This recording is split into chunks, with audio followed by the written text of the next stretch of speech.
చూస్తున్నాం కొన్ని అన్ఎక్స్పెక్టెడ్ జరిగిన ఇన్సిడెంట్ల వల్ల ఇండస్ట్రీకి గవర్నమెంట్కి చాలా గ్యాప్ ఉంది అనేది ఒక అపోహ క్రియేట్ అవుతుంది. సో ఎఫ్డిసి చైర్మన్గా నేను ఛార్జ్ తీసుకొని 1 వీక్ అయింది.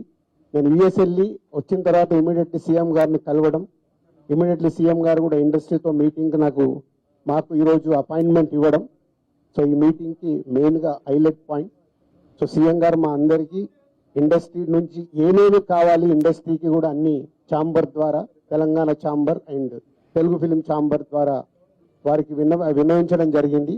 ఇక్కడ ఉన్న చిన్నవి మాకుండే సమస్యలు ఉంటాయి, షూటింగ్లను, ఈవెంట్స్ అనో ఇలాంటి అవిటికి మాకు, అలాగే డీజీపీ గారిని కూడా కూర్చోబెట్టుకొని సినిమా ఇండస్ట్రీకి కావాల్సిన అన్ని, పోలీస్ సైడ్ నుంచి ఎప్పుడు ఏది కావాలన్నా ఎలాంటి సపోర్ట్ చేయాలి ఏంటి అనేది కూడా చెప్పడం జరిగింది. So one of the best meeting ఈరోజు మాకు ఇండస్ట్రీకి కానీ అటు గవర్నమెంట్ నుంచి మాకు కావాల్సిన అన్ని అడిగి అద్భుతంగా సీఎం గారు దిశానిర్దేశం మాకు ఇచ్చారు.